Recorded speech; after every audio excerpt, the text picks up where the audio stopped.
What's up, y'all? This is Master P.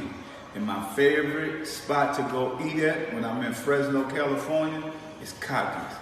Kockys Bar and Grill, they got the best food, the best chicken. And I salute to all the young black entrepreneurs, James, aka Bubba, you know what I'm saying, doing this thing in the Bay Area, showing the world that, you know what, you can't come from nothing and you can be something. So go to Kockys.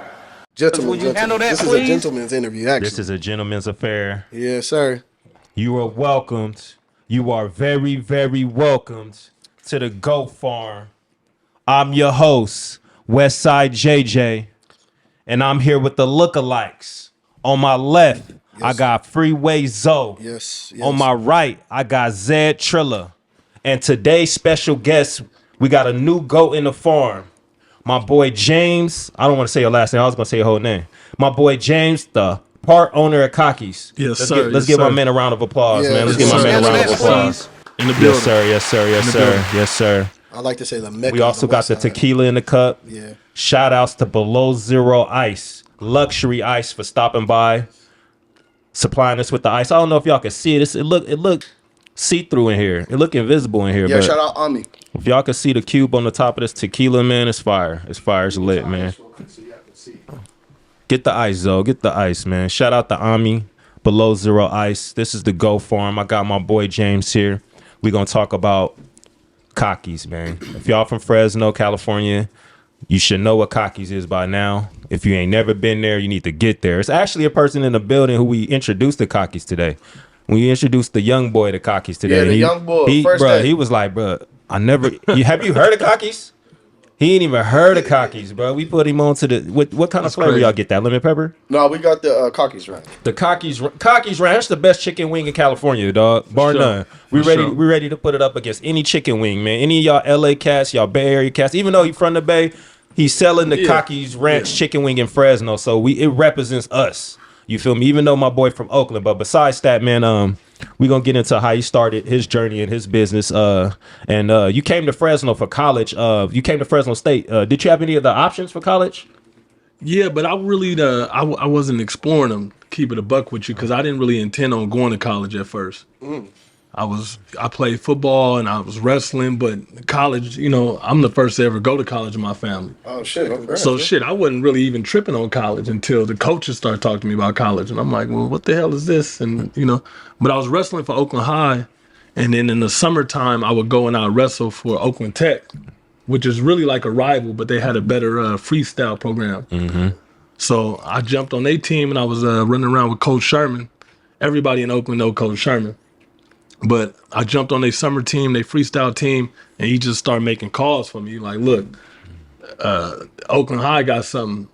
They got something, you know what I mean? So he got me on the phone with Jerry Abbas, who was assistant coach for wrestling Fresno State. And shit, it was just a conversation and a little bit of film. And then next thing you know, I committed to Fresno State. After I took a little visit, I went there for, they took me to Bulldog Village. Okay. No bullshit. And I'm sitting here I was like, wait, so y'all do this every weekend? This like every week? Yeah. It was partying. It wasn't no problems. You know what I mean? That's not something I'm used to. I was like, hell yeah, I come here. Like, so I signed up. I was out there during that time. This was like 03, 04? Yep, so I got here absolutely. 04. Yeah. So you came out here on a wrestling scholarship. Yeah. Oh, that's dope. That's dope. Yeah. Okay. What weight division was you in? 174s. Okay, 174. Yeah. When did you start? Your freshman year, or say it again? Your freshman year you started, or when did you start wrestling? Well, yeah. I mean, you wrestle opens and then you sub in. So I was second to that. And then my sophomore year, it was the same thing. We wrestle open tournaments, whatever. But then they cut the program my sophomore year. So the program was a done deal, but I'm like, shit, I'm already here. School is paid for. Like, why wouldn't I just stay in Fresno? I'd seen the Kappas and seen the campus, and I'm like, free school, I'm staying. Like, you know what I mean? Oh God. So they paid for the scholarship all the way through, even though the program was cut? Yep. Oh, that's dope. That's dope. Yeah, that's hella dope, because usually they don't do that. No, They send your ass packing, boy. Yeah. So why you said, you mentioned the Kappas and you became a Kappa. What attracted you to that fraternity? I mean, honestly, to start, my wide receiver coach, because I played wide receiver in high school, he was a Kappa, and our head coach was an Alpha, and the defensive coach was a Q. But he was like, James, if you ever go to school, get with the noops. You know what I mean? That's what fits you. That's what, so I was like, okay, I guess. But again, I wasn't thinking about college then, you know what I mean? Right. But then when I got to school, and I had no image of Kappas, you know what I mean? So I don't know what the hell that means. You just a dude talking about a black fraternity. But Right. when I got on campus, I seen a bunch of young black men, bruh, and they was dressed in suits. They was articulate. You know what I mean? So I'm like, who the fuck is that? Yeah. Because I had never seen that, especially from younger dudes. I'm talking about these brothers was 18, 19, 20, dressed to the T, and I'm listening to a conversation, and I'm just trying to tap in. Right. Yeah, so. Was it Muslims? No, they're not. No, so it's a Christian fraternity, but I mean, you wouldn't be turned away because you're Muslim, but fundamentally, Oh, yeah, I it's didn't Christian. know it was religion based. Yeah. Okay, that's what's up. See, I'm learning things. So, while being a Kappa, you met your partner Mike.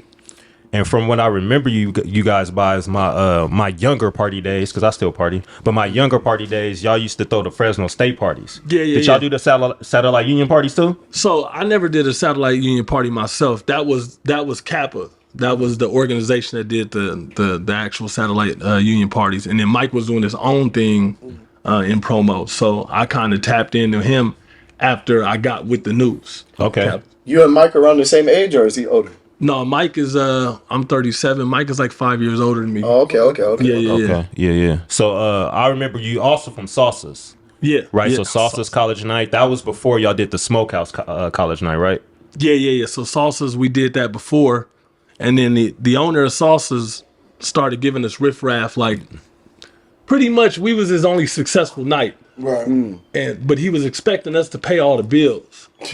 And in business, like a good night is a good night. And for us to pack your Thursday out is like, that's a blessing, right? Right. But I can't hold your whole business up on this Thursday. And he kept making us be load bearing. And I'm like, bruh, we can't pay everything for you. Your Friday got to rock. Your Saturday got to rock. So yeah, when we started Salsas, it became like a big thing for a while. Like Salsas was popping that little, you know what I mean, centralized. Hell yeah. Yeah. Hell yeah. But once he started loading us up with all the bills, and then he ended up trying to sell it to some other cats, I forget their name, but we was already on our way out. We was like, nah, we got to find a new home. You know what I mean? Gotcha. Yeah, that was important because what that did, as far as being from Fresno, being a local, that put that bridge the gap between me and women that went to Fresno State. Because like otherwise you really wouldn't meet them unless you just see them out and about. Like they wasn't going to like the regular everyday Fresno club. They was going to that though because it was Kappa's behind the promotion. So you go in there, you seeing, oh, you from where? You from here? You from Santa Maria? You from here? Oh, okay. That bridged that gap, and that was important. Like sometimes I wonder, I was like, how do the young boys meet the Fresno State girls nowadays if they don't go to the school? Right. Like how does that happen? But so you went from Sauces to Kockys. What led you not to Kockys? Excuse me. You went from Sauces to the Smokehouse. The infamous Smokehouse, and pretty much the issue with the owner from Sauces is what led you to the Smokehouse. Yeah, man, it was the bills. Like, dude talking about we need to pay PD. Okay, well that's $600 a night, fine a night. Then he's like, hey, we got to put this. We got to rent a tent outside. He was saying that's what the city was saying or something. So we talking another $800-900 a night. And I'm like, okay, but again, if we got rent a tent, bruh, y'all was hate to cut you off, but y'all was I remember y'all only charging like $5. We schemed with the $5 before whatever. Yeah, I was paying $5. Maybe it was an early promo or something. I popped in early, but I remember I was paying the $5 for sure. Yeah, the goal was always to just pack the club out, right? So we'd always run promo, even sometimes free on slower nights. But yeah, once he started loading up all the bills, we was like, we got to pack it up. Like, he wasn't putting us in the position to make no money. Yeah, for sure. So y'all ended up going to the Smokehouse, connecting with Galen, and that was a whole nother animal. Like y'all, that was probably some of y'all first club experiences, right? So the Smokehouse. That was mine. I wasn't going out like that. Yeah. So Zoe, bro, keep in mind this is 2009. 2000, yeah, 2009. Yeah, because it's after AJ. So yeah, bro, I'm in that house, good nigga. Don't do nothing. Who said that? Before this, Who said you were a good nigga? bro. This is before. This is Zed before Zed Trilla. This is Alonzo. Okay. Alonzo, okay. This is Alonzo, Alter egos. bro. This fool come and get me. Oh, hey, bro, come on, let's go out. I'm like, go out? Like, what the fuck? For the record, he was already dressed, but go ahead. And then bro, let me just tell you how square it was. I put on a collared shirt. Like, that was in back then. Remember we used to wear the blazers? You wore a collar to Thursday? Bro, I wore a collar. This nigga, no, but let me tell you how he did. He said, bro, it's college night. Yeah. So I'm thinking, all right, I'll wear a collar. This nigga going for an interview. I'll go. Bro, I wear a collared shirt. And look, let me just tell you, bro, like, nigga, we pull up. I said, so what the fuck you got? Everybody look like they chilling. What the fuck? Bro, we get in there. And Granville is the security guard at the time. Yeah. No, was it Granville? It had to be Granville. It was Granville. Yeah, it was definitely Granville. It was Granville. And I want to say, did y'all have y'all had Lawrence with y'all too? No, Lawrence wasn't there. No, he wasn't. I don't remember Lawrence being security, maybe, but I don't think so. He wasn't security. Bro, I remember seeing him there though. But anyway, He was probably there. So we get there and like Zoe like, bro, they walk like girls like, oh, what's up? Wait, I just saw you. And like, no, this is my twin. Oh, you got a twin? Oh, yeah, he really don't come out like this. So, bro, I walk in there. It's like basically a house party, but just black people. For sure. And you see everybody. And this was when y'all had it where it was like, if you wasn't 21, you stay on this side, and if you was 21, you stay over here. Yeah. So, bro, like we go to the 21 side, like everybody, like you can see everybody on this side. This is when, damn, what's Tracy and them homegirls name? Nima? Yeah, Nima and them, they was on this side because Yeah. they're younger than us. And so, like, bro, it was just cracking. Yeah, it was. It was like, There used to be good ratio in there. Too. bro, For sure. it The was, ratio used to bruh, go crazy. It was, bro. I said, oh shit, and that's Like, what fucked me up. like incredible. I ain't gonna lie. Like, And the thought- West was incredible. cracking because it was y'all with the smokehouse, and then the penthouse was cracking. that was Nah, but that'd be a different That was day. a different day. No, I'm not. I'm just saying, like, Yeah. the West Like was it was cracking. stuff going on. Yeah, it was shit was cracking. Yeah, But yeah. I used to be outside that thing. Like, and even outside was cracking. The parking lot pimping used to be cracking. Bruh. With all Parking lot was an the issue, all bro. the undesirables was Yeah, out there. all the undesirables. Hell They yeah. was out there just deep, just looking, not even looking to have no fun, just just looking for to trouble. take it back to Kockys, like, you know, I used to get about I was Smokehouse. It was Smokehouse, yeah. Sorry. I was the mayor actually of Smokehouse. But yeah, I used to go in there and probably get like 100 ones and throw them on the ground and shit like that. Like that was like really like a time. I really missed like You missed those that days? was like, you know, like a good hood scene. Like, you know, you gonna get you a little, you know, you feel me, and then, you know, walk out with a walk. But yeah, it was cool as hell in there. Yeah. Like I really did y'all thing in that mud. That shit was cool. Yeah, Bro, I ain't gonna lie. that was the highlight night. Yeah, I ain't gonna lie. I knew That was the Thursday highlight night One sure. night though, y'all almost lost the customer. Bruh, I'm sitting outside. We ready to go in. I don't know what happened. This nigga had on all red or something, and he paid, but Grandma was like, "Nah, bro, you gotta go change or whatever." Yeah. This nigga, yeah, and bro, I swear to God, I think it was only $10. I think it was only $10 to get in or something like that. bro. Yeah. It might have been. Bro, this nigga, hey Granville, you better give me my money back. You know I'll shut this motherfucker down. I'm like, Motherfuckers on Shut that it every down over time. $10. I said, Same. over $10? You gonna shut this motherfucker? Yeah, sure. nigga, I'm gonna give it to you. So these goddamn bitches in this line, like a chill. But they didn't Granville, give a nigga, damn. you better give me my money, nigga. I said, They didn't give a damn. I said, nigga, don't do this, not right now. I still walked in that motherfucker. You know me, I fall in love every night I go out. At that time, bro. So I was like, At bro, that time. yeah. And I was like, bro, you know, it was somebody in there. I was like, bro, I gotta see her, please. Don't Don't ruin this for the rest of us. Don't ruin this for the rest of the niggas that they came in a dress code. Yeah. But yeah, bro, that smokehouse. Woo. Yeah. So basically, what ended up happening, if y'all don't know, the smokehouse ended up turning into Kockys because you and Mike ended up purchasing it from Galen, correct? Yeah. Or well, something along those lines. So we didn't purchase it. Galen had already departed. Yeah. He had a weird situation, or not a weird situation, but a different situation where they was splitting. He'd take the night money and old boy take the day money. And the club, when Galen took off, it just wasn't held together no more. Yeah. But we were still there, having our Thursday nights or whatever. So it was still popping, but we just watched the shit pretty much sink. Right. You know what I mean? So initially our intention wasn't to buy no business at all. Right. It was just, we was promoters, you know what I mean? Right. But once we started seeing it sinking, we like, okay, let's write a business plan, not specifically for that location, but like, let's take a shot at actually owning our own spot. Yeah. You know what I mean? So that's how that went. Yeah. Okay, and y'all purchased it. So, like we said, the smokehouse had this stigma about it.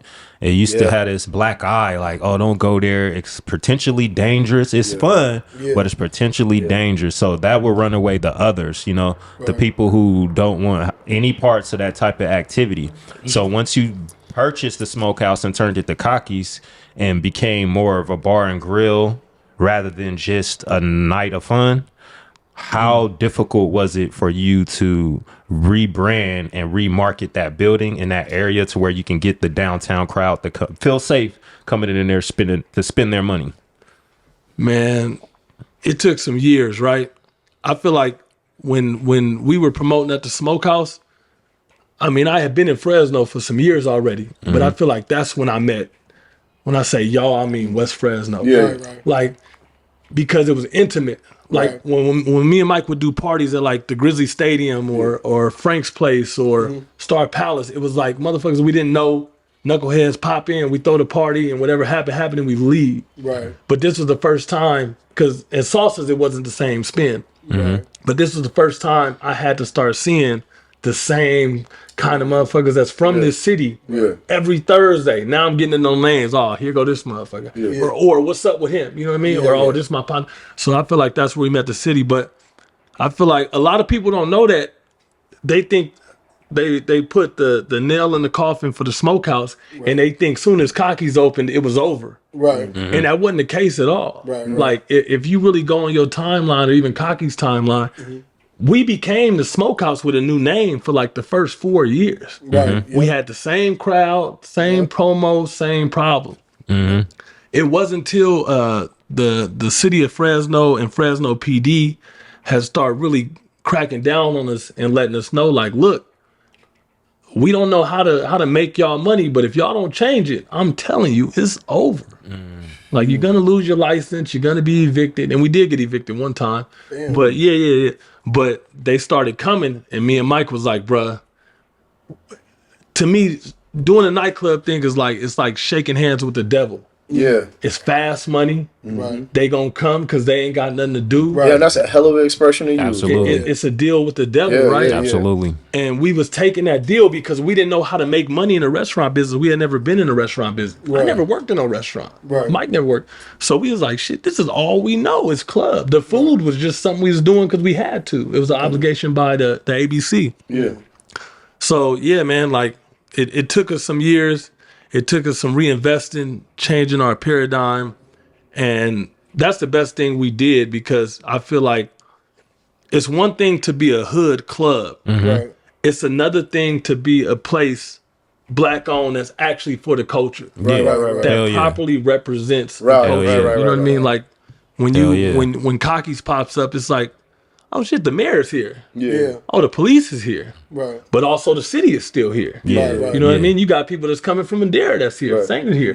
People from the West Side still here. Right. And I feel like Kockys, honestly, is one of the only real melting pot places in the city where everybody from all walks of life goes into Yep. Kockys, and it Yeah. belongs to us. Yeah. It belongs to our culture. You know what I Absolutely. mean? Right. Yeah. Absolutely. Yeah. Absolutely. I call it the Mecca of the West Side, though, if you think about it. Real talk, bro. Yeah. Yeah. Everybody done been there. Everybody, mama done had a birthday party there. Everybody in mama sure. done Yeah, had I got a a dinner. I got a cousin. She from Bakersfield. Anytime she come out here, her name Linda. Her and her husband Pi come out here. They come out here every so often. The first thing they want to do, they go to Kockys. That's the first time I seen like the chicken wings come in like a pan. Yeah. Cause I could never make it. I'm probably refereeing or something. I come home, it'd be like 20 chicken wings they bring home just for me in a pan. I'd be like, that's the first time I seen it. So even her coming from Bakersfield, which isn't that far, but it's not like It's not down the street. Bakersfield don't really associate themselves with us. So it's it's out the area. You feel me? Right. For her to come out the area and to Stretch. know she's coming to Kockys, like, yeah, that means something. So with that said, was there ever a time like that doubt infiltrated your mind and you thought maybe this wasn't for you and you wanted to maybe like just give it all up? Bruh, I can't tell you how many times I done thought about quitting. How many times I done jumped on monster.com and started reevaluating myself. Right. Shit, like I said, we've been evicted. We done been levied. For those that don't know what levied is all your money being taken by the state or the IRS. We done had them all. We done had the sheriff come take assets and cash from us. Damn. Swear. Bruh, sheriffs came in 4 deep. Hey, this is how this is gonna go. Because you owe us taxes. It's called till tapping. Look it up. Yep. Because you owe us taxes, what's gonna happen is you can't accept a debit card, and we're gonna take every dollar that you make in cash until you close. And they said we're gonna keep coming back here until your tax obligations fulfilled. You talking bounce checks, bounce payroll checks, you name it, bro. We done been through it. So yeah, there has been a ton of times where I was like, man, I don't know. Right. But it was the thing is dealing with the people that make you kind of hold on. Right. Because like you see little kids, you see families, you see how proud they are to have something again that belongs to us. You know what I mean? And to see them pop in, it's like, fuck it. As long as I got the keys, I'm gonna open the door again. Yeah. You know what I mean? Yeah. So on the outer shell, did it still look successful? I feel like it did. Because, I mean, my lack of understanding of being a business owner is the same as those who don't own it, right? It was like, yeah, you're a business owner. Of course it's successful. The lights is on and the music playing, and but you don't see the undertow of real problems, which is financially we in ruins. Right. Doing the club thing get damages for years, so there was no lunch crowd. When we were first, man, at some point, we was doing $200 a day in sales. So, yeah, man, I mean, we had to really, it took some real relentlessness and some planning. And I think the other thing was that when you know you've been doing wrong, and by wrong, I mean the club thing and you know, like you said, shake your hands with the devil. Cosmetics but you don't have the money to make the change. Like I don't have the money for marketing. I don't have the money to build, better furniture, repaint the walls, redo the restaurant. It's like, I know where I should be going. Once me and Mike made that decision, I know where we should be going, but I don't have the capital to do it. Right. And I'm so far in debt that nobody's looking to loan me that shit. You know what I mean? Right. So yeah, we definitely had times where we was like, man, I don't know, but for sure we kept fighting. Yeah, 100%. What was the turnaround? What was the turnaround? I'd say 2015, 16. We had already made the decision, but we were doing what we could do. That means, okay, maybe I can't have nice bar seats, but I'm a paint. Okay. Maybe I can't, redo the floors, but I could have them cleaned. Right. You know what I mean? I can't do the club thing, but we could do live music. Okay. You know what I mean? And we started just tapping around. And this whole time, bro, we in debt, bro. PG&E, we figured out how to not scam PG&E. Right. Yeah, not scam. I'm not gonna say that. Not scam. But I'd call PG&E and make a payment just to keep the lights on, and they'd give me a confirmation online, and boom. We were struggling, but we started piecing this thing together. And the further we got away from the deal with the devil, and I'm not calling those people the devil, but that entertainment side, we started getting money money in sales from the other side. Is that what Cat Williams was talking about, kind of like dealing with the devil, the entertainment, the nightlife? I mean, it go hand in hand. It do go hand in hand, though. Because speaking of that, I remember it was, bro, out of the same loss that we in right now, we used to walk. Remember we used to walk to Kockys? We'd be drinking a little bit. Yeah. We'd be like, man, let's walk to Kockys, get some chicken wings, bro. We ain't dressed. We got some shorts on, some slides. We walk up in there, or try to walk up in there. The guard like, nah, man, y'all not dressed properly. Oh, yeah. JJ and we kind of like, Bruh, 3 weeks ago it was good, but Yeah. y'all switched it up. I think what y'all do now, y'all got an event now every Saturday y'all do, right? Where y'all play live music. Social, Yeah, yeah, and yeah. it's social hours. Yeah. And it's something, it's not like the club, but it's pretty much the same thing. It's for people who may have to wake up Sunday morning and go somewhere and don't want to be out all night. Right, yeah, But yeah. I think that's when y'all was starting that out. And we used to always walk over there, just go Yeah. get some chicken wings. And it would just hurt my soul when the guard would tell us, like, man, y'all not dressed That's for a the real occasion. fat person talking. That's Yeah. a Hurt what? my, I said that's a real It fat person hurt talking. us because we'd Like, be it hurt my Yeah. soul that I we couldn't would get some chicken. specifically leave Because we would leave to 135 go get some chicken wings. and we would go like, oh, bro, let's we've been drinking, so We let's even just played go. 1,000 games of dominoes. Yo, We didn't boy. drink maybe a bottle or two. We ain't drive. Yeah. Be like, bro, Just Kockys walk- right here. We yeah, can Kockys mod. right here, let's go. It's like, oh man, bro, I can't Guard let you looking in. at us like no. Bro, But you that know was what? that was good shit though. But yeah, That's, I was just about to say, and not to cut you off, but when you trying to turn the ship around, I'm trying to turn the whole thing around. I can't make exceptions just because I know y'all regular people.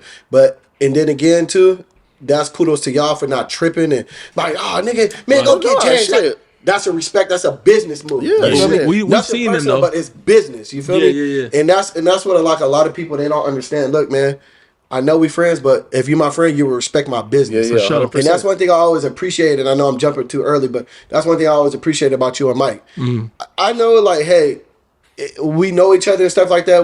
But at the end of the day, I'm never trying to come in here and get them for free. Yeah. Yeah, yeah. It's a business. Yeah, I mean, that's yeah. the thing with sometimes with us people, like, we don't look at it like, oh, a business. We look at it, we know him. Nigga, like, let me get $5 I know off, your first name. I've seen you 2 times. Or Hey, you see you're me cutting me off. Oh, I'm sorry. Yeah, That's my all. bad. Just Go work ahead. on that. So that's all I'm saying is like I appreciate y'all for what y'all do, and like y'all really y'all really set the bar high though for black business owners downtown, not just Appreciate downtown that. but across Fresno, because y'all all just it's never like a rude thing. Y'all never rude. It's just always, hey man, let me see if I can get y'all in. If I could, I'll let you know. You get what I Yeah, mean? yeah, It's yeah. not like, hey man, get the F out of here. Some people just because you know somebody, you talk to them different. Yeah, but some it's- people get a little cocky though. yeah, but it's always No business. pun, no and- pun intended. Yeah. No Yeah. pun intended. But speaking of that, what made you come up with the name Kockys though?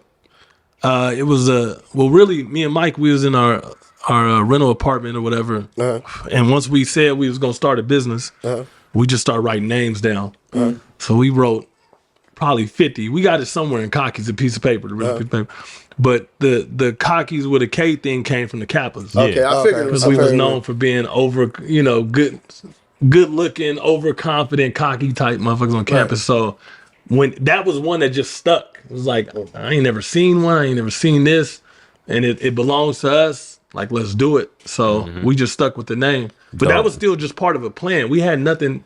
We was literally just writing names down. Like, yeah. Okay. Let me. I guess if we shooting forward, because we're going. You said 2015 to turn around. So let me jump forward 5 years. How did COVID affect you guys? Whether bad or good, because we did see you make some changes. Yeah. Kind of go with the COVID guidelines with adding that side outside, that side part outside in the street. Yeah. So how did you guys navigate through COVID? So the patio that you guys are seeing outside now, that was actually funded by the city. Okay. Oh shit.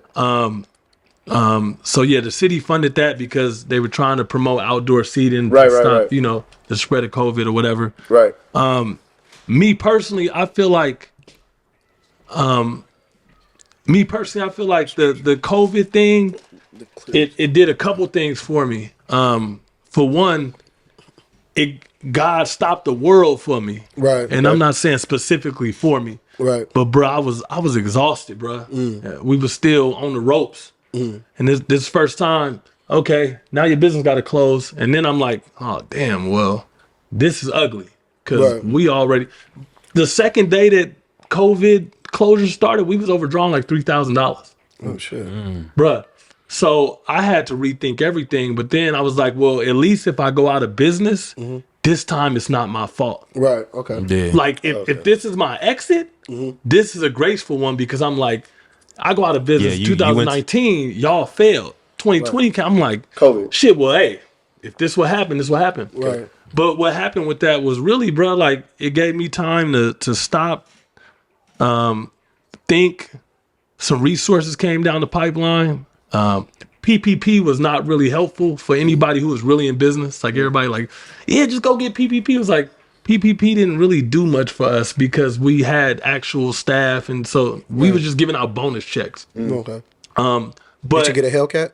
You said what? I said, did you get a Hellcat? Nah. But there were some resources that came down the pipeline that weren't traditionally open to us. Right. They was like, okay, well, because of this, and this, you can borrow some money or you can leverage some things. I'm like, Did like being a black-owned business help out? for one specific grant, it did. Yeah. But other than that, no. Okay. But yeah, for one specific grant, it just puts you ahead of the line. You know what I mean? Because there's not really a lot of us. You know what I mean? So Did you guys didn't have to like force people to get vaccinated or anything, did you? no. Oh, okay. Nah, there wasn't. Nah. Okay, so how has the Sunday brunch helped your business? Because from what I understand, it was supposed to be like a summer thing, and that just never stopped.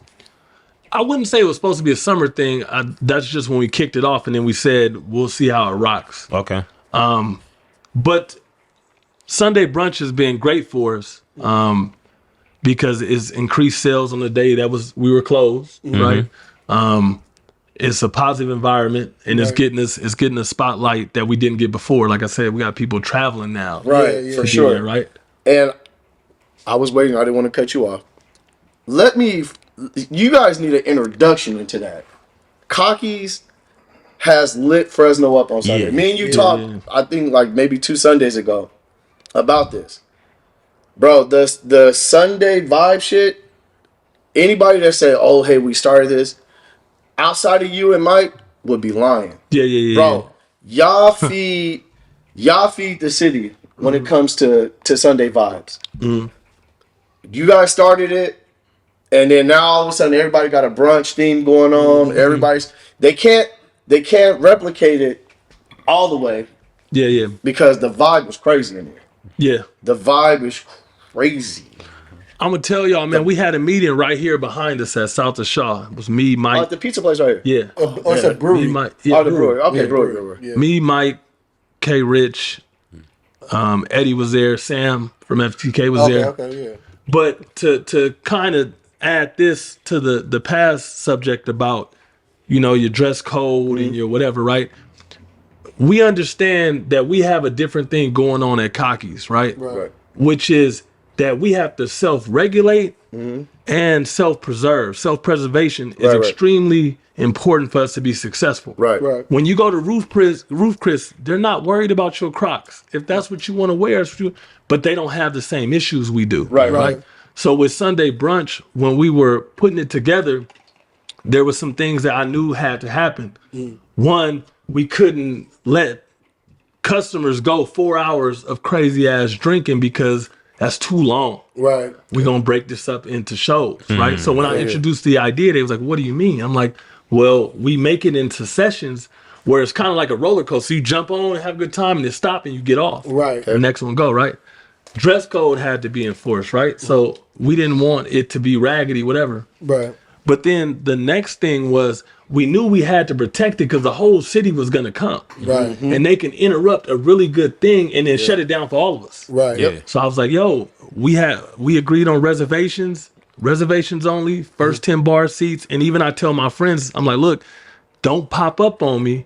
I need you to hit me. I'll figure something out. But if I keep if everybody thinks they can just show up, then you're gonna ruin it up for all of us. It's gonna spiral out. You're gonna slow up our sales. It's over. You're gonna shut the thing down, and you see it happen to clubs and parties all the time. Right. When you don't keep hold of what you got going on, the customers will take over what you got going on and just completely sink your shit. Exactly. You know what I Yeah, hell yeah. That's with anything. Shit, even with podcasting, some people feel entitled. Like, bro, just because you the homie don't mean you can sit down with the goat farm. But they want interviews, Bro. Your place actually is like where we run into the most. Bro, I should be on the podcast. Bro. Oh, tell me why. Actually, no. Tell JJ why. I don't want to hear this shit. Hey. I mean, I love, man, don't get me wrong, and just like you, we love that people come out and be like, man, dog, we like the show. We y'all be having some crazy conversations, but it's real. You know, a lot of people tell me about the Hennessy. I mean, not the Hennessy, but the homeless problem. For the business owners, the dude told me, he was like, man, that's crazy, because I was just saying, Fresno got a bad homeless thing. You know, it's real bad downtown. Then it was like JJ with the $100 dates, you know. But these are all like our ideas. This is how we coming up with this stuff. If we had all our friends over here, it wouldn't really be a podcast. It would just be a whole bunch of homeboys. We'll just be shitting, talking the shit, you know? Right. Talking shit to each other. Yeah, you know what I mean? And then, like, I seen an interview, like, last month. They was interviewing Tony Yayo. He was like, man, why 50 Cent ain't put you on Power? Because if 50 Cent put all his homies on Power, then it wouldn't be Power. For sure. You get what I mean? For sure. Facts. Like, let us come to you. You don't come to us and be like, hey, man, I should be on the podcast. Handle that, oh, yeah? Why? For sure. What the hell do you do? Yeah, that is one thing. You feel me? Like, we're not trying to discredit of what you do in life, but I'm just saying, like, okay, like, that's good. You got a printing business. You got motion. It's the motion. Yeah, It's like, the motion there. This how I see it, and I feel like everybody should take heed to understand this. When I go out, like I hit the club, right? If I know the owners or if I know the security or whatever repertoire I got there, if I get to skip the line, that's because I've earned the love there. Right. If I show up and don't nobody know me, that's not their fault. Right. I'm getting in line, even in Fresno. Right. Look, they don't know me. They don't owe me that. Right. Right. If you want to be on somebody's podcast, be worth talking to. Yeah. Right. You know what I mean? It's not nothing personal. Like, it's just like, yo, give me a reason to want to talk to you, and then we can move forward. If not, keep working until somebody, you know what I mean? Well, I tell you, and the crazy thing is, the ladies is kind of like, yeah, y'all should they see one girl on there and they think, well, I look better than her. Or I got the females is competitive though. Hey, The females, oh my they God. so What? competitive. Y'all had bro. her on there? Yeah. Why y'all I be have like, her? what's She wrong with her? Yeah. She slapped They my baby so- daddy and my brother. I can't believe y'all. That's Like, the damn, I don't want to hear females about all is that, but tell me more. competitive, Shit. boy. Now y'all got me worried. Motherfuckers are like, y'all had James on there. You can just but put I him on mean, there. shit, the rep is good. What they gonna say? Yeah, but Jay, the owner of Kockys, What they gonna say? they went through a struggling business through the pandemic and you know, make it out. That's You reinvent the whole thing, though, But that's you know? that's why Yeah. even bring it up. Like, is having James on here because he has a story to tell. Like, not just all success, not just man. As soon as we got on, it shot through the roof. You know what I'm saying? You hear you're vulnerable. You know what I'm saying? You telling us like, man, when COVID happened, you was $3,000 in debt. For sure. Yeah. A lot of people ain't gonna come up here and let y'all know. They gonna keep their fronts up. So that means all this can have a time, real I've been eating Kockys Ranch, man. The PG&E was in danger of being turned off. I kind of want to go up there right now and get some shit like that. Like, man, y'all need to go. Y'all need to go spend some money. I mean, right now, I don't know. Y'all say y'all good now though. So yeah, I mean, Business is business, though. Yeah, business, like, some months is Up good, and some down. months or whatever. But we definitely are seeing an incline, like we're going up. Yeah, oh I yeah, like for that. sure. But the other thing is that I'm just now becoming a businessman. Right.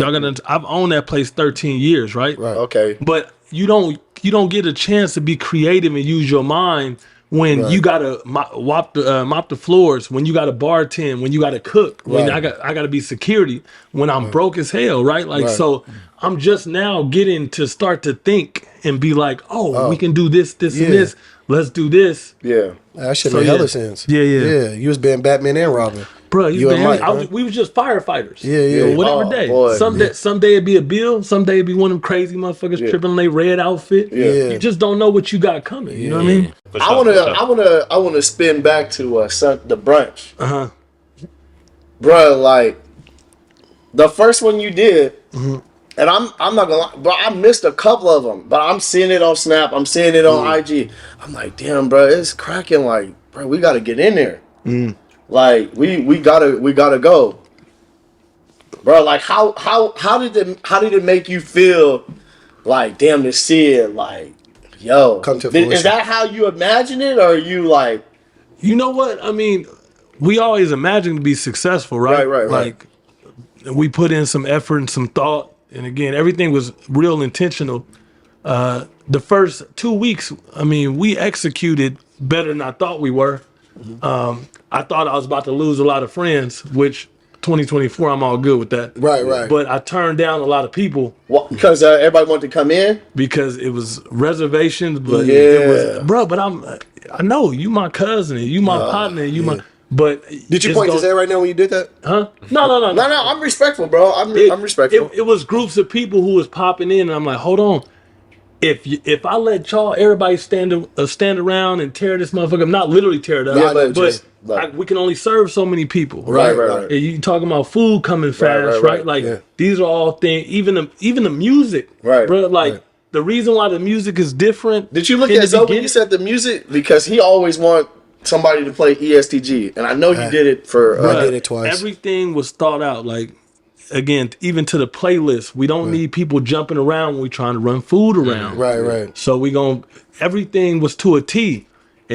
People standing around, hold on, I can't do this. So, hey, next week, if you hit me next week. Right. But we just kept fine tuning it. But we knew, y'all know too, y'all been in the city. Yeah. We could have ruined brunch in the first 2 months. But you my homie. Yeah. Because then there's no order. Should be over quick. Yeah, it should be over hella quick. quick. It don't last. So Nothing lasts. that was just self-preservation, bro. We was no, hold on. We need to keep this thing in order for us to keep that rocking. You know So what I mean? let me say, how long has Brunches been running? Is it a year yet? It's over It's been a year. over a year, right? We started this almost 2 years and 6 months. We started. shit. Yeah, it'd be 2 years and 6 months. Damn, that shit happened quick. Yeah. So It was So something. can I ask you what made y'all want to bring a brunch here? Because I don't think it was no other brunches going on, right? It was, bro. Listen, If it wasn't like it wasn't a party catering vibe. to us. No, it wasn't yeah. like a party vibe because I've been to some brunches, but they're not like music playing. Right. It's like brunch. It's Yeah, food. sit down. Get your food. Go like sit down. Campagna, Right. Yeah, Campagna. some Which is good. I Yeah, fuck with it's good, it. yeah. Right. But it's like it's not like a party. You know what I mean? With your food. bro, what y'all started, and this is why I say everyone gets to eat now because of y'all. Mm-hmm. And I prefer to go out on a Sunday now than any other day. Yeah. Yeah. Hell Bro, yeah. crazy, yeah. Yeah, Bro, that's crazy. I swear to you, bro. I'm not a lamb, I'm a goat. You feel me? We know that. Okay, hey y'all, look. Either we get a table or just be there in line to. Hey, if we can get to the bar, we'll be straight. Yeah. But bro, Sunday everybody knows Kockys, and I know it's people. I feel like all the good people that don't want to dance and all of that are, I wouldn't say don't want to dance, but all the good people go at the first one. Yeah. The first one is kind of like cool, like we can get that one out the way. That 2:00 one is I'm pretty sure that's y'all busiest, kind of like shit. All right, no. The first one do The be looking first- busier though. First one, yeah. I think the one first busy. one be looking Yeah. busier. The first one busy. That I've never second been one to the looked like- first session. So honestly, we make a joke about it, but like the first one is like all the housewives and Yeah. people that wasn't out Saturday night. Yeah. Yeah. Right. Okay. 2:00 is like the motherfuckers That also just- out that's Saturday. just- Yeah, that's a good. Yeah, that's Yeah, perfect. yeah, okay. That's perfect. Yeah. Perfect. Yeah, Bro, yeah. when 2:00 hits, all right, bro, y'all going to Kockys? We're going to Kockys. Now, especially with it being football season, like, bro, I want to go to Kockys. I want to go talk shit to James. Like, if the Cowboys is losing, I got to go. That ain't been happening. That ain't lately, been though. happening. Oh yeah, y'all. No. Yeah. Because when y'all played the Bills, that shit was definitely off. Oh, you talking about when he walked? yeah. He talking about when they walked out when they Devastating. played against the 49ers. He talking about before we clinched the second Oh. Yeah, seed. he talking about when the Hey, Eagles. bro, look. He talking about when the Eagles. When, Hey, bro, when bro, the bro, Eagles bro, dropped look. to JJ and them. No. Yeah. Hey, so listen. So Yeah. we're not talking about football, but so Handle that, please. So, bruh, then DJ K Rich started doing his thing. And, bro, I know y'all like, please, ladies, we are trying to save this furniture. Because the first thing they want to start doing is stand up on the couch. Yeah. Boy, Mike, I felt bad. Boy, Mike had to, hey, come down. Boy, she. We have to do that to you. Bruh, You was standing up on the couch. No. Because I got a video of you. JJ, we'll throw this clip in. But a lot of things y'all saying is all again self-preservation. Right. It's not that we care that you really up on some furniture. Right. It's that your heels poking holes. that's what I said. right, Trying right. to save. Yeah. You know what I because- mean? Bro, Like- trying to save some Yeah. because they want to get up there. They want to shake their ass. Boy, me and JJ was there. Was it last Sunday? When I got hey, back in town. If you at brunch and you standing on leather, we are coming to get you. It wasn't. Stop Wasn't standing this on that past leather. Sunday? Stop Okay. standing on leather. Was it? When did I get back from Bakersfield? It wasn't like this 2 past it was like Sunday. 2 weeks ago. It wasn't this past Sunday. No. It was 2 weeks ago. Nah. It was It 2 had weeks to been ago. the week prior. No, New Year's. That's when it was. Well, it wasn't this past Sunday. Yeah. When 2 weeks ago. It was It was the New Year's Eve. Yeah. New Year's Yeah, New Eve. Year's Eve, yeah. New Year's Eve. Was that last Sunday or no? I don't remember. No, It was it's New Year's Eve. Okay. But anyway, bro, it was this girl and she, or I mean, I can't remember what song it was, but she was about to start climbing up there, and me and JJ was sitting right there privy to him. He was like, do it. Do it. Bruh, Mike be Boy, on it, though. Mike came out of nowhere. Mike be on it, bro. I said, no, Mike, don't let her. Let her. Please. Yeah, Mike be on it, man. Man, Mike was shout like, out Mike. bullshit. Shout out Mike. Shout out Mike, Kappa man. That's my man. brother. Bro, the vibe in there is crazy, bro. I got one more thing to ask you about the food truck. Uh-huh. Oh So, yeah. like, how's that, like, what's the thing with that? Like, y'all only bring it out on, like, art hop days or, like, Fresno Eats? Like, how does that work? So Because a lot of people don't even know y'all have food trucks. yeah, no, we got a food truck. Okay. Yeah, So we were bringing out an art hop, but it wasn't really advantageous for us. So what we started doing was we're doing private events, Oh, okay. private parties, corporate parties. Okay. We got a minimum. You can book it online, and we do it that way. Fresno Street Eats, we have actual employees. Like I feel like that works for people who don't have employees. Like if me and Mike on the truck, then giving 10-15% to Fresno Street Eats makes sense. Okay. But it's kind of expensive when you got employees. That's pretty much all your profit. Yeah. Oh, gotcha. So we was like, what's the minimum? $1,500. Oh, Yeah. and you got to stay for what, an hour, 2 hours? Or? So we charge $100 an hour. Oh, okay. Oh, okay. Yeah. Okay. So we've done some big house parties. We've done Fresno State. We've done company parties. You know what I mean? You So did the Fresno State football games too? I think I seen one we there did a too. couple of them. Yeah. Okay, yeah, I seen one Tailgates. there before. Yeah. Okay, for sure. Yeah. That's good. Yeah, So- some good eating too. 15 And y'all just offer the chicken wings and the fries, right? Yeah, we got a limited menu because we got a limited kitchen. Right, You know what I right, mean? right, So okay. and in order to get the food out on time, we can't have a 50 Right, item menu like at the right, restaurant. okay. You know what I mean? Like we want to get people food Yeah, out.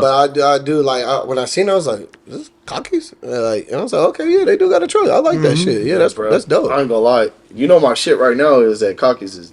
I hate I couldn't get it today, but I'm gonna fuck this name up. The bruschetta burger or the one with come with the blue Oh, the cheese. Belushi. The Belushi. burger. Oh, Yeah. Sushi. Yeah. So when you go to Kockys, what do you get from there? You got a secret You menu? know, no, I don't got no secret menu. All right. Garlic pepper wings to start. Lemon pepper fire, but a lot of people sleep on them garlic pepper wings. Garlic pepper. I'm about to try that. I hate blue cheese, Swear, but Belushi really? burger is my favorite burger now. Bro, that shit- Once I had that, I Yeah. was like, What made you come up with that? Like, cause y'all changed the menu around completely. Yeah. Yeah. We keep playing with it. Yeah. That was something that Mike had dibbled around with. Yeah, like, because Mike was seemed proud to. He was like, "Yeah, it's the blue cheese." Yeah. He was like, "The blue cheese." Yeah. Okay. Yeah.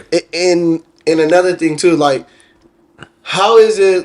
Is it difficult as far as like getting people to like? I mean, like you hiring people. Like how's the staff and stuff like that? How's your staff? Because your staff seems like they all in tune with each other. Yeah. Like you know what I mean? Like they all kind of work together. It's You know what I heard? I heard my cousin, my newfound cousin, man. My cousin, shout out my cuddy, man, Teofilo Freeman Jr.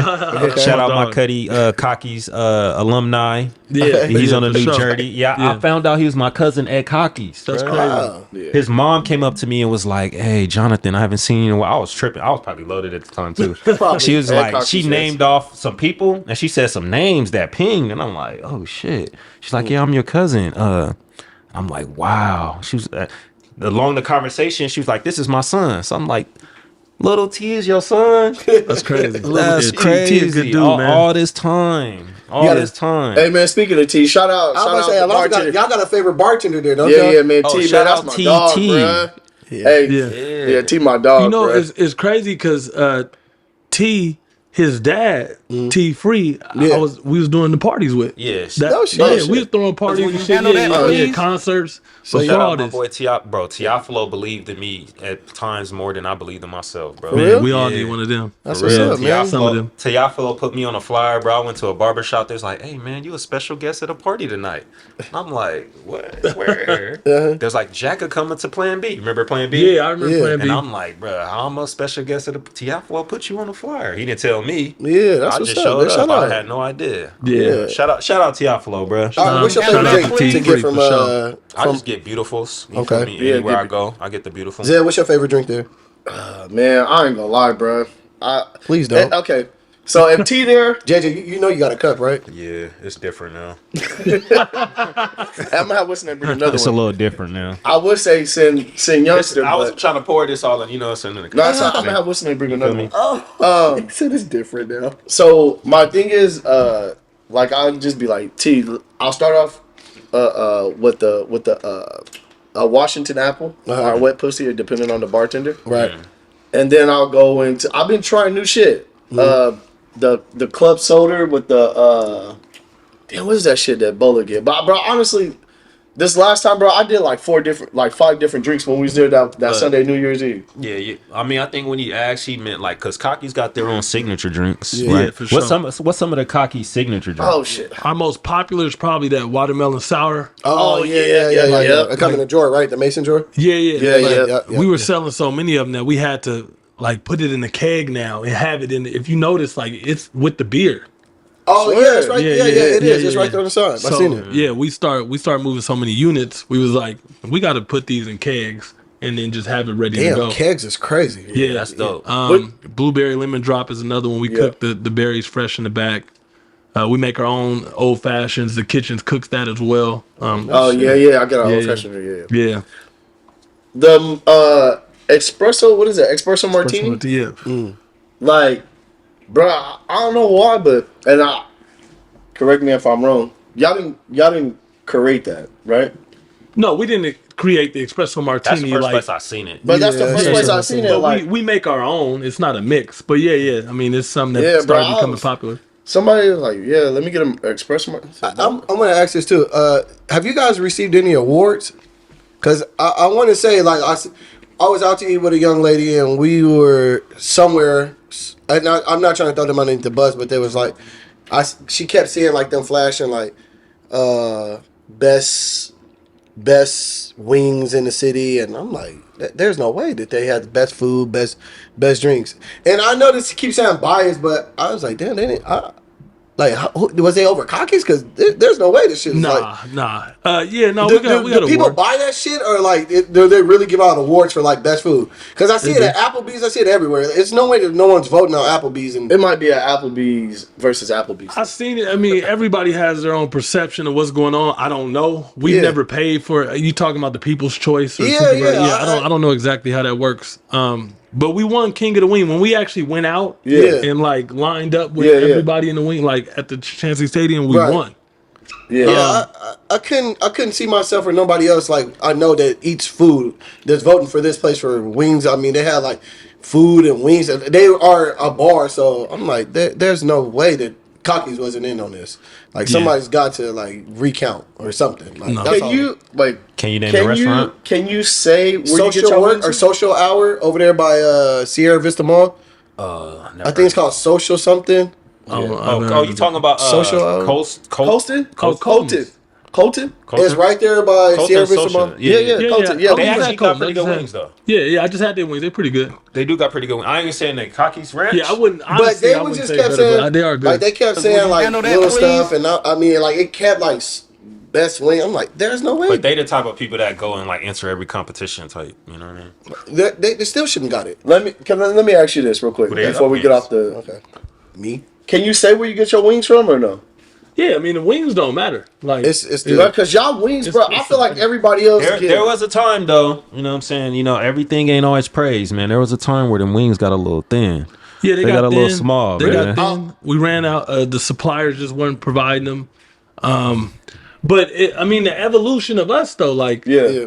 Because there was a time, but the fries, like everything has gotten better over time. it's for sure. Bro, the wings, I ain't gonna lie. For grown ass men to eat 3 wings and be like, oh yeah, I'm good. three be enough. Bro, Yeah. them Be a fair motherfuckers price. ain't no little wings. No, not at all. Like, Not bro, at all. y'all got, like I said, I'm not saying this shit just because you're right here, bro. Obviously, you see me, I'm not gonna go somewhere that is bad. Yeah. Bro, So we played around with that too. Like, man, if you go back to our Yelp reviews, you'll see the wings was too salty or the wings wasn't seasoned. This is just years of trying to perfect tweak it. what we got. Yeah, facts. Hell yeah. right. But it isn't really the wing per se. Like, it's the batter. You know what I mean? It's Right. The flour that we make Right. inside that creates that flavor. Like, it's not a special. Like, most wing places don't control their flavor. They come breaded and ready to fry. oh yeah. We control our flavor because we actually make our flour. You know what I'm saying? Shit. Yeah, Oh, yeah. that's good to know. Yeah. That's good to know. You okay. feel me? That's a jewel. That's a jewel right there. Would you handle that, please? Yeah, like we take pride in our food, bro. Like a lot of the things that y'all see in our appetizers, like those are things that we make in house. We didn't go and get them out in the freezer. those waffles we make. And that's the detail too, because most bars and grills, they just focus. Okay, we're a bar first. Right. The food is just, you get hungry. You want to, you're drinking, but you want to soak up some of this alcohol. Yeah. So like you said, y'all make your own batter, your own flour, your own waffle. Basically, you put detail in the food as well, not just, hey, come and buy this shot, come and buy this mixed drink, come buy this cocktail. The thing is, this is the way me and Mike see it.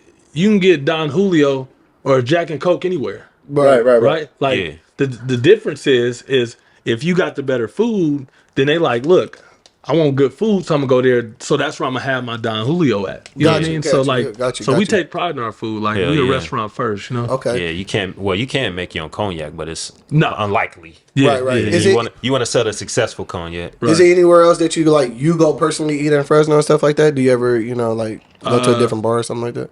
Yeah. I'm Chef Paul's. I enjoy Chef Paul's. Chef Paul got some of the best oxtails to me. Really? Let me ask you something. Not to cut you off. Do you go to the Dog's Kitchen sometime?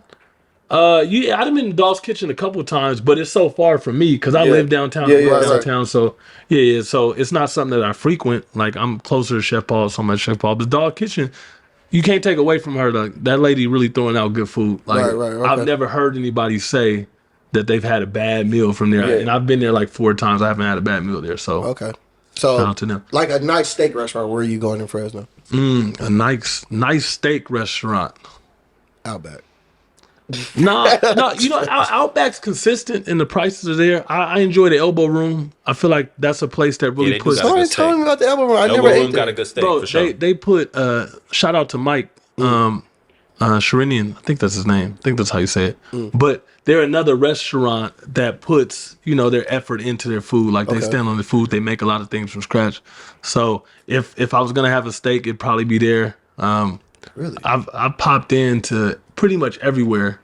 I've been to the Flemings. I've been to the Roof Chris. I've been to Richards. So please settle this for our viewers. Flemings or Ruth Chris? Flemings. Okay, thank you. Yeah. Well, hey, I was about to say, I did not want to thank scratch this interview out. No, for sure. Like Flemings is beating Roof Chris right now. But For sure.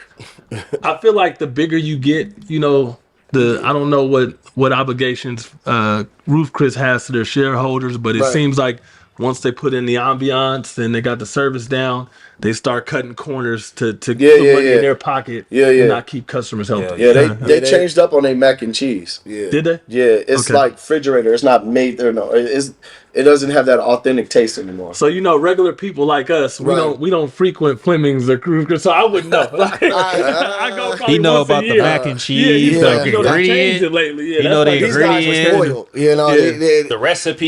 Y'all switch the recipe. Bro, when you get older, your taste buds change. for sure. So it's a little different. But let me switch gears real quick. How do you manage the business, being a father, and the relationship aspect? Like, how do you juggle all of that and make time for yourself? Because I see you sometime, like when I'll be walking, we'll bump past each other down here. I see you, you like a physical person, you out doing your exercise. Like, how do you make time for all of those things? Well, to kind of reel it back in, first with God, talk to God every day. Right. But then second is me. Right. Because if I'm not good, then I can't take care of Kockys. Right. If I'm not good, I can't take care of my girl. If I'm not good, I can't be a good father when I'm stressed out or broken, whatever. Right. So the things, I go camping by myself sometimes. Really? Yeah. Like, where do you go camping at? The last spot I just went to, well, actually, I just took my son and his boys up to Millerton. That was like 2 weeks ago. But by myself, I was just up in Dinky. It's like 5,000 feet up. And I go up there and I smoke cigars, I read books, I listen to music. That's my tune. But also I cycle, bro. Like I've rolled my bike. Yeah. from here to I was LA. gonna say that, man. was just gonna You rode say your that. bike from Fresno to the Bay Area. That's all actually on my Did you queue do it right to here. LA too? I rode to LA too. Yeah, bro. I was talking to him one time. He's like, "Yeah, bro. I'm actually trying to. Was you trying to go to Washington or Oregon?" Yeah. That's my next move. And shout out to my girl. She just bought me a nice ass new bike Bro, for you Christmas. gotta have a hell of a bike, No, you gotta have a hell of a mind and some legs. but the bike gotta be there too, though. Nah. No, The tire? Do you take spare tires with you? Like, how do you do that? How do you prepare for that shit now? You Like, don't, bro. You just make a decision. You just keep pedaling until Bro, 'cause you gotta go through the mountains and shit though. I rode up the grapevine, Bro, bro. you trying to tell I me know, a bro. Huffy? You could take What? a Huffy. This is what I'm gonna say. I'm gonna say that when I was headed to Oakland, because that was my first real long ride. That's crazy. I And remember you the telling us dude, about the that. dude seen my bike, a dude that cycles. He's like, Yeah. "Oh no, that bike's not meant for that, and you need this, this, and this." And I'm like, "Oh, okay, like, thank you, but I'm about to pedal this motherfucker. Like, I know that if I keep pushing, this bike goes up hills. This bike goes." So, bro, you went through the whole grapevine. bruh, up the grapevine, and that wasn't even the steepest climb. Everybody knows the grapevine because you have to drive up, right? Right. But after we got to the top of the grapevine and we rode down, Down we that had to motherfucker. go through Angeles National Forest. Bro, that made the grapevine look like a hill. Bro, Angeles National Forest like this. It's just straight Bro, up. that's crazy, bro. Like Yeah. I would never have met someone to do that. Like, yeah. Like, that's like I like to challenge myself. That's super unique, bro. That means like, is it a mental thing where it's like no, probably sounds like a pun, but no mountains too high to climb. Like No. no challenges too much to overcome. Would you say something like that? Did you go to Fresno to the Bay before the pandemic? Would you say pre-pandemic? Yeah, both of those rides were before the pandemic. Yeah, It this was is because I before I remember remember talking- when Nip died, we was here when Nip died. And Okay, yeah. you was here, and I think that's when you told us the story of you doing that. Okay. And that was what 2019, Yeah. like March 2019. Yeah. So that kind of like translates into business, like this is nothing I can't get over. As long as everything's still moving, we still alive, my heart's still pumping, like the business still rolling, like is there some relation there? Yeah, I mean, yeah, for sure there's some relation there, but I think that most of us, especially from our community, what we don't understand is what we don't have in knowledge and resources, we have in relentlessness. Bruh, all of us are relentless. right. If you go and talk to other people in other circles of life and you tell them your story, I don't even have to know your story. And you tell them the things you had to endure, the things you've been through, whatever, they lose their mind. Like, wait, what? Right. You seen what? This happened to who? Yep. They lose it, right? Yeah. We don't most of us don't tap into the fact that we're so strong because our upbringing hasn't left Made us room like for that. anything but Right. that, right? So yeah, I mean, to start a business with no money and not be in the business, that's just what it is. To grow up in Oakland and go through all the things I went through, that's just what it is. To ride a bike to LA, that's just what it is. Like, How long did it take you to get there? I just gotta ask. it took me 3 days. I rode 100 miles a day. Damn. Let me ask you this, and we had this conversation before in Bobby's. I remember we was talking. Do you feel like because you play sports, when you play sports, and wrestling to me, and you did it, Zoe, you did it too. Wrestling to me is one of the hardest sports that you have to train for. For sure. When you in that sweat box, and anybody that wrestled know, and if you don't know, what we do is you have a plastic bag on, maybe 2 of them. You got a sweater on, you got sweatpants, and then you got underneath those, you got plastic bags underneath you, and they got it on 100 degrees in the wrestling room. Yeah. for And you sure. jogging, you wrestling, bro, and you feel like you're about to break apart. I remember for sure, bro, when I was a freshman, they moved me up to varsity so I could wrestle in 125 weight. Bro, that shit, it's a mental, like, oh shit, bro, I'm dying in here. Right. But do you use that to push you through to pledging, and then also does that translate?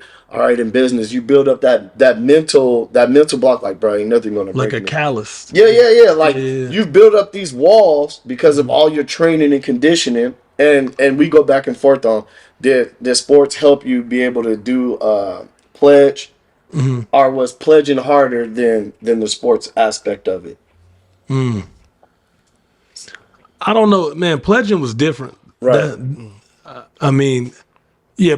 To me, pledging is harder than sports. Okay. No shit. Yeah. Pledging, bruh, Clearly. was the hardest thing that I ever signed up for. Like, there is no pledging's different, bruh. Okay, so I would say wrestling, it kind of like it physically gets you, but then mentally, like, bro, for you to keep going is like my body's tired, but my mental is strong. Where when you pledge, what was that? Was it a mental, like, oh shit, or was it a physical thing? It's both, right? But when I was wrestling makes sense. Okay, I gotta train, because that's how you win. I run, because it's how you build endurance. Right. You know what I mean? You start to fight in practice, so you learn to fight in tougher matches, right? Okay. Right. With pledging though, you have to go back inside of yourself intrinsically and figure out who you are, because even when you're doing everything right, it may not matter. You may do everything you were supposed to do, and it still didn't work. Right. Oh, So I then- get what you're saying. So then it's like, damn, well, this is a situation where I'm actually right. Right. But so what? Right? Got you. Okay. But that prepares you for life, because with the restaurant thing, like, I'm not saying I was doing everything right, but Right. in business, I'm like, damn, I show up every day. I swept the floors. I cooked the food. Right. Where the money? Right. You know what I mean? Where the customers? Right. That's kind of how pledging is. Like, you show up and you get there, and sometimes you think you did it all right, and it didn't happen right. You know what I mean? So it's different. It's a different thing. Did you ever want to quit from pledging? Oh, for sure. I quit like 10 times in my Hey, mind. so talk to me, because man, the bro Mill, he was telling me, like, he was like, bro, man, I tried that shit, but I was dying, bro, and I couldn't do it. Mill tried to pledge? Yeah, bro. Yeah. Neil pledged. He was pledging with Mike B around the same time. I was actually Mill Dean. No shit. I was Mill Dean. So your Dean is like your dad of the process. You know what I mean? And Oh shit, this is crazy. I never did. Yeah. You know him and Mike B, my cousin Mike B from San Jose. Yeah, shout out to Cuddy Mike B. They were pledging at the same time, but at different schools. Yeah, okay. And of course, Mill used to be with my cousin Tracy. So Mike B's my cousin. Damn. Okay. So Here we go. everybody know that if they know us. But I guess they were in communication from afar on sure. the process. Yeah. And, you know, Mike B ended up becoming a Kappa. Mill, you know. End up becoming Mill. Well, That's you know, crazy. and not to take nothing away from Mill, because like Mill is a guy and been one of the guys. You know what I mean? Yeah. But this chapter specifically is one of the toughest in the state, bro. Like No shit. motherfuckers know when you talking about Fresno State, like this Pi Beta is our chapter. Like, hey, like, you got through Pi Beta? Like, yeah, bruh, I made it. Like, you a dog if you can get through here. There's been Fuck people do y'all who be have doing? transferred to other colleges to pledge Just to and pledge. Just to pledge. They'll leave here, go cross, Yeah. so they can make it. Cause coming through here, bro, it's tough, bro.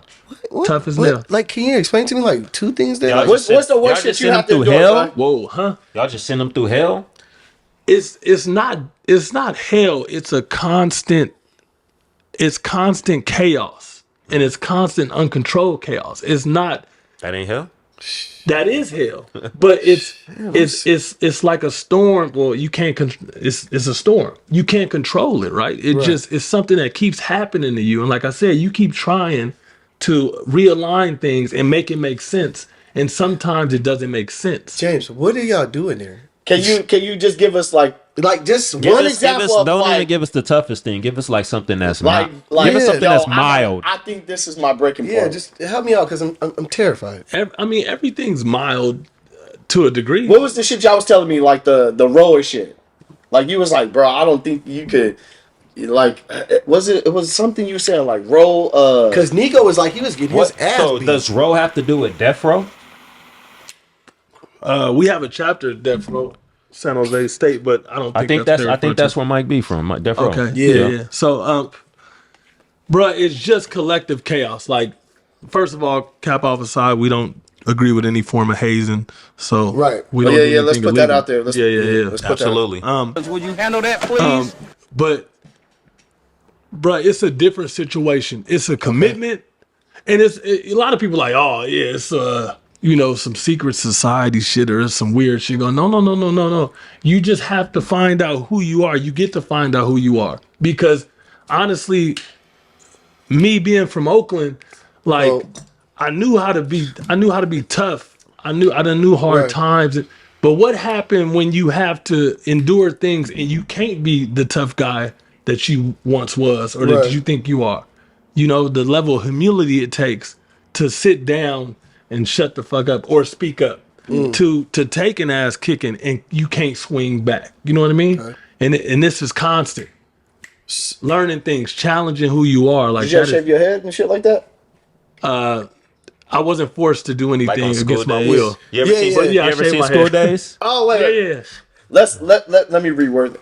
Was there a time where you cut your hair off? Yeah, there's a time I cut my hair off. Okay, for sure. Yeah, I cut my hair off. You guys don't participate in hazing. No, we don't do none of that. They don't do no hazing. Yeah, no, we don't. Yeah, we don't haze at all. We don't do none of that. None of that weird shit, yo. So can I tell you a story too, real quick about that? So we was in a fraternity, us five. It was called Dogtown. Yeah. And we would go and make a lot of them would go and make noise, and I think he got in the way of your brother stumping one time when y'all was at the smokehouse, and he like kind of pressed down and was like, "Hey, bro, like we had some issues with the Qs. We had some issues with the Qs. We had some issues with the Qs, man, because we used to do this. Some big nigga checked it. No, I'm gonna be honest with you, bro. I took that shit. Henry came at me. Yeah. Bro, we had Aldos loaded, loaded. Bro, so I'm doing our shit. I swear to God, bro, I never paid attention to the alpha and all of that shit. They not familiar with us. Go ahead. Yeah, bro. So I'm doing this shit, and he like come up to, like, bro. I see him jump off stage, and he like making a beeline to me. Say, "Hey, what's up, bro?" I said, "Oh shit, what's up?" Mill know who he is, right? So Mill shaking, like, "Bro, you a Q?" And like now in my head, I'm thinking, "Oh shit, who the fuck is this nigga?" Like asking me where I'm from, nigga. It's Fresno. Like, what the fuck? Yeah. So I'm like, "Bro, what you talking about?" And he was like. And Mill's like, no, it's cool, bro. It's cool. Yeah. I'm like, Mill, you know this nigga? Like, Mill's an XQ. No. But so like that. And so Mill was like, nah, bro. They accused, like, you know. I was like, oh shit, bro. Yeah, because my boy William Floyd. You feel me? So in my head, bro, and so I'm thinking like, bro, is him trying to press me? I didn't know this nigga. But now I'm tripping. I'm like, nah, fuck, what the fuck? Mill's like, no, bro, look. That's all of them over there. I was like, all right. Bro, it's like 20 of these niggas doing the circle and shit. I'm like, all right. It happened one time at, like, I don't know if y'all remember, but they used to be the Mustang and Camaro girls. Like, they were from, like, San Jose, and, like, they used to be Qs, and they stump, and then they did the thing at the smokehouse, and then one dude was, I don't know why he started thiz dancing. Yeah. But damn, boy, I felt bad for that boy. I don't even think he got up. He might still be on the floor at the smokehouse. But he was like, yeah, bro, yo, don't come in that shit again. Don't do that. Yeah, bro. And man, I don't know, this dude had to be like 6'5", bro. Yeah. He picked this nigga up and just kindly just, still kept stumping. I was like, yeah. All right, cool. Yeah. But full circle, bro. Like him, when we all stand downtown, I met him. Cute. Matter of fact, we texting right now. Yeah. But him, cool dude, bro. Yeah, for sure. And just so happened, like, bro, Nico's a Q. Yeah. And then like through all of that, then I learned like, oh. So can you be an honorary Q? Like I'm hanging around with the Qs. Can I be a Q, or is this like nah? They take it's blood in, blood out with them, bro. Like they go through too much shit to like just let some nigga pretend like it's not to get along. They ain't looking for numbers. Yeah, it ain't no game with.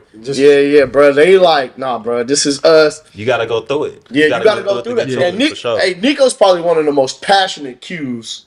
I think they all. No, you know who's passionate is Mike.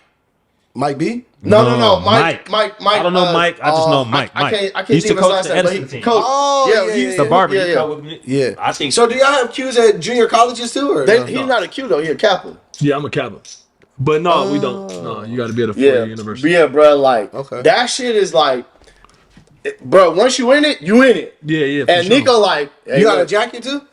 Yeah, I got jackets. I got tats. So what's some of the benefits like for the people, for the high school kids right now that's seniors, juniors, in high school on their way to a 4-year school? Mm-hmm. What are some of the benefits from joining a frat like the Kappas, the Qs, the Alphas, or just any frat in general? What are some of the benefits like long term?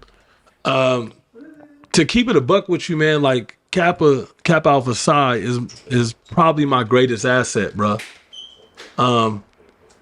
It's one of my greatest assets because I got mentorship and I got access to brothers that I had never had before. You know what I'm saying? My decorum, dress, manner, speech are all things that Kappa taught me. They taught me about punctuality. They taught me about how to carry myself. They also taught me about, look, now that you are part of us, you have to carry your way. You have to carry yourself in a way that represents us, because when you step out, they see Kappa James now. They don't see James. You can't act a fool in public. You need to be on top of your schooling. You need to be on top of your business. And in all honesty, if I wasn't a Kappa, Kockys would have closed.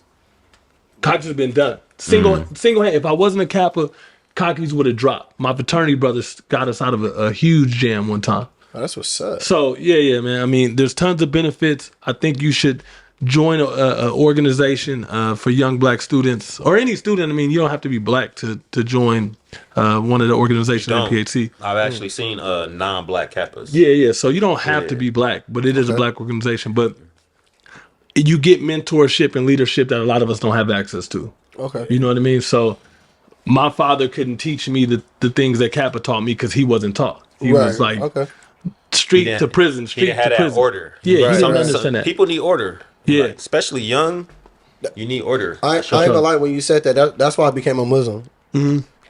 That discipline and that structure, yeah, it's just something that you just... When did you become a Muslim? 2013. Okay. Is there a mosque out here? Or? Yeah, it's a mosque. It's a couple mosques. It's actually a mosque across the street from Fresno State. Okay. Yep. And then they got the masjid right here too. Yeah. They built that one on Fresno Street, right? Yeah. Peace be upon the Ali, man. Rest in peace, Ali. Yeah, man.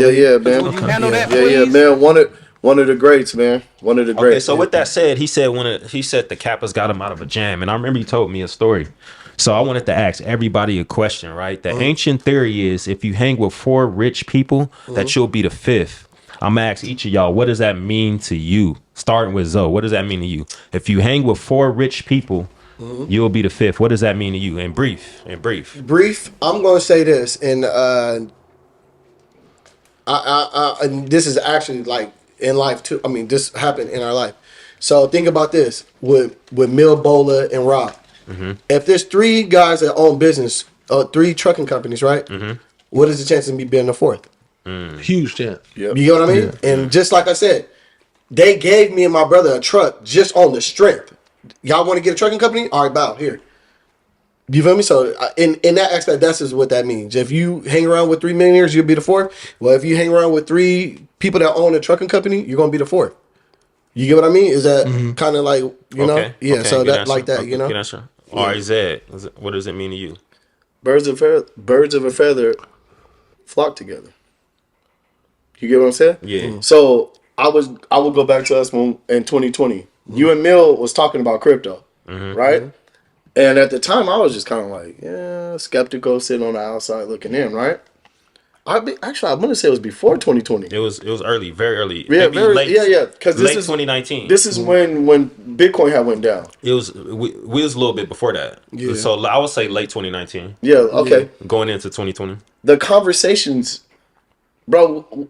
If we all sit here talking about crypto, you're gonna hear maybe not the first time, but the second, like, damn, bro. All right, and these my brothers. I trust them, right? Right. Bro, how much did you say you bought Chainlink for? It was only $7. All right. Fuck, I spent that on a hamburger. So, bro, like-minded people, you know, and it's the law of attraction. If you see something enough, you gonna want it. For sure. Right? If your brothers is sitting here working out and shit, you gonna sit here and be a pussy and not work out with them? You gonna have to eventually, bro. That's why that old saying is, you show me who you hang around with, I'll see who you gonna be. Yeah, that's what it is, brother. Like, facts. All right, James, what does that mean to you? Because this question is kind of targeted to you. So what does that mean to you? Well, I mean, you guys use the example of hanging out with 5 rich people, right? But imagine, for example, if you go out to the club with 4 broke people, then what happens when you have the means, but now you got to turn around. You got to get his, over and over again, right? You're being sucked down. It's not that anybody has ill will towards you, right? But you got to help them, right? You show up to a club or a bar with 5 rich people, and now you took a round, but then they took a round. Right. Yeah. You talk Yeah. about Yeah. business, but they talked about business. Right. You know what I mean? They not on dumb shit, so you ain't on dumb shit. Right. And then you get out of there. So it's real. It's not like there's this specific energy. I know everybody talks about manifesting and all this. And that's a new wave to me.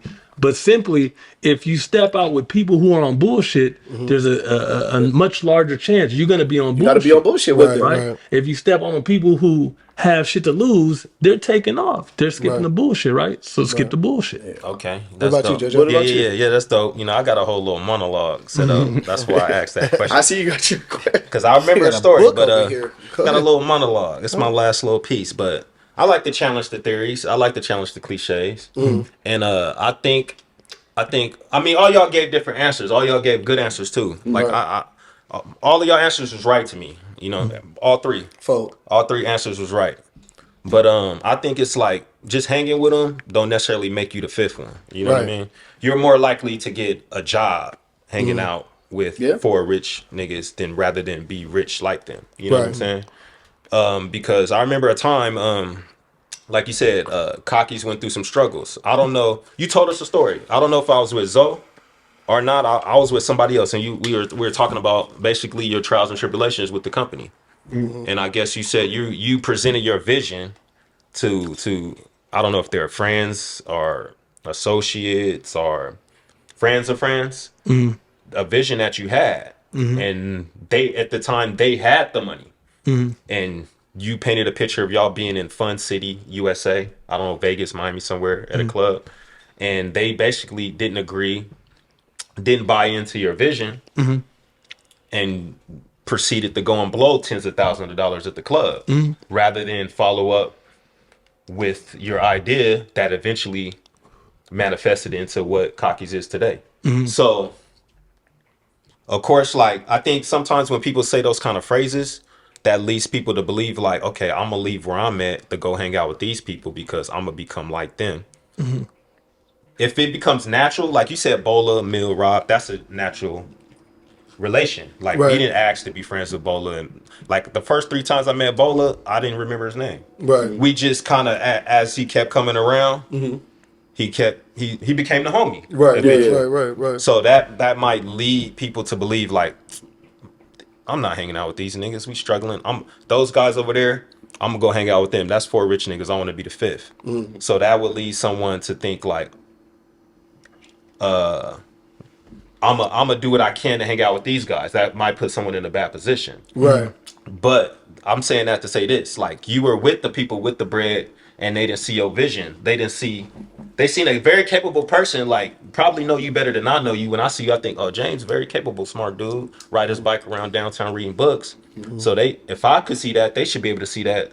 So, opposed to throwing $10,000 at a club in Miami, maybe I should just.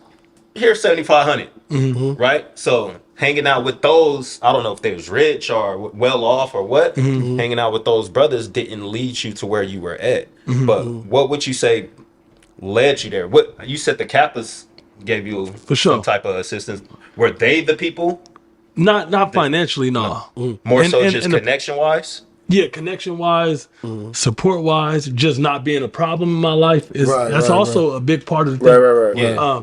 But looking back on that specific scenario, part of that was my issue too, because I had somebody who, one, nobody owes you no money. Nobody has to invest in your dream, right? Right. Okay, let's just make that clear. That's in the notes. That's in the notes. I still got a lot of love for dude. Right. But the bigger issue was that I hadn't built up enough credibility for him to say, I trust you. Because at that time, I wasn't cycling and reading books, and I was kind of like a knucklehead party promoter. So I can't blame him for saying, hey, brother, I ain't got it. And then watch him blow it at the club. He didn't believe in me because I didn't establish that enough.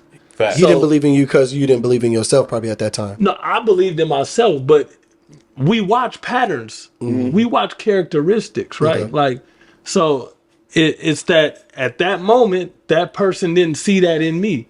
Obviously, if he would have known what he could have did, he would have dropped the bag. But for whatever reason, he didn't see it that way. So he's like, hey, look, I got you at the club, my nigga. Like, but the investment thing's done. Yeah. That was the answer I was looking for too. I said, look, they're not obligated to see your vision.